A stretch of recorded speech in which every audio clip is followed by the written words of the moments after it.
So, cappuccino, graphic designer starter pack, syempre laptop, headset. Bago ako magsimulang trabaho sa computer, gusto kong pag-usapan tungkol sa greatness.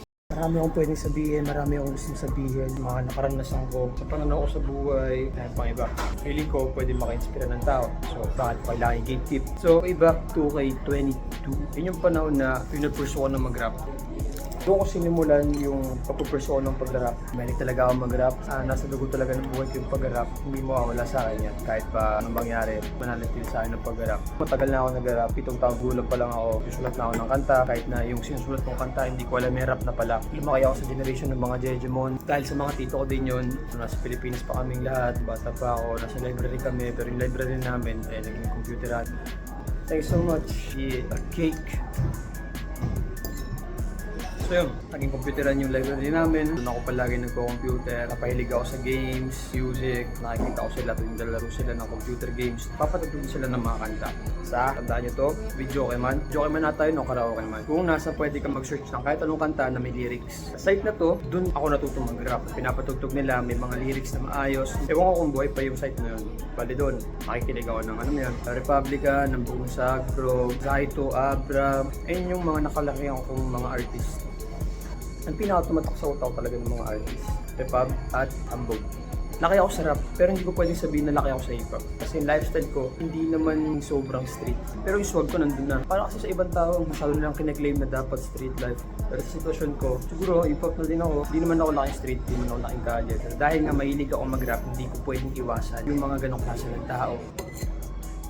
Bukod doon, mahihayin din akong tao. Unbalanced kung ano yung napapakita ko sa mga tao. Balance kasi pagka mahihayin ako, na may pagka maangas tignan. Katawir naman ako, na may kayabangan ako. Sabi din sana ng mga magulang ko yun. Minamaintain ko lang, babaan ng bagya. Pero yung baguhin kasi ako yun eh.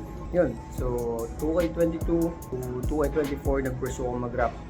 Downfall. Bakit downfall? Kasi masyado kong iniisip yung greatness. Masyado kong tinutukan yung pag-aaral, kung paano siya gawin, imbis na action. Yung panahon na yan, nagkakaproblema na din ako, mga personal problem ko. So pag pinagsama-sama mo yung mga problema ko na yun, talagang downfall. Kalagitnaan 2K24, kahit na nagdadrop ako ng mga magagandang kanta nun tungkol sa greatness, ako mismo, hindi ako naging great. Talagang bagsak ako sa lupa. Nangyari sa akin yun, na-realize ko na mali yung ginagawa ko. Kasi siguro, masyado akong tinutukan yung pagiging seryoso. Na-realize ko din na wala na din ako ng social life. Hindi ko binigyan ng pansin yung importansya, mga ganong klaseng bagay. Lagi lang talaga ako nasa kwarto, gumagawa ng kanta, naghahanap ng magandang beat, bumibili ng beat, naghahanap ng mga maayos ng outfit pang music video, naghahanap ng mga tao na pwede mag-music video sa akin sa murang halaga. Araw-araw, gigising ako, matulog ako, wala akong ginisip kundi yung great. Siguro sa iba, positibo siya. Pero sa karanasan ko, hindi siya naging positibo. Kasira siya ng mental health kasi masyado akong na-isolate sa sarili ko.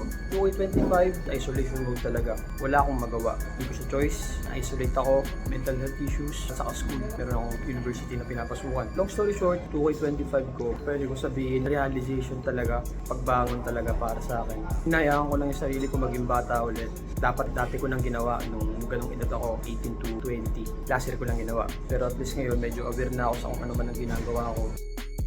Ngayon 2K26, pwede ko sabihin na nararamdaman ko talaga na ito na yun. Kasi na-downfall na ako, alam ko na kung paano gumagana yung mga bagay-bagay. Kasi 2K26 siguro big actions talaga. Saka meron akong quote, nakaka-proud kasi feeling ko ako lang talaga nagsabi nito. Basic lang, siguro from Graham pa nga, big place for the big place. Matagal ko nang alam na pwede ako maging someone. Sobrang dami pumapasok sa isip ko. Hindi nga ako marunong magsalita kasi hindi ko ma-elaborate kadalasan kung ano man yung gusto kong sabihin. And yeah, yung big vision na yun, totoo lang, siguro yung dahilan din kung ba't ako naging procrastinator. Kasi puro vision lang, kahit na alam ko na pwede akong maging isang malupit na tao, hindi ko siya nagagawa kasi puro isip lang ng isip. Siguro ngayong taon, big actions na talaga. Sana maganda yung kalabasan at feeling ko maganda talaga yung kakalabasan. Siyempre hindi naman overnight yun, pero para sa 2K26, nakaramdaman ko magiging masaya ako ngayon 2K26. Marami akong magagawa. Big place lang para sa big place. Downfall mo talaga, kailangan din talaga sarili yun. Kumbaga, hindi mo marirealize yung mga bagay-bagay hanggat hindi nangyayari sa'yo. Pagdasal mo na lang na makabangon ka. Kailangan bumagsak, kailangan maging malungkot. Once na naging malungkot ka na, mapapahalagahan mo na yung pagiging masaya. Mababalanse mo na siya. Hindi naman talaga dapat sinashare yung mga ganito, pero yung experience ko pwedeng makatulong sa tao. Ewan ko, or sa paggumawa ng design. Tara mag-design.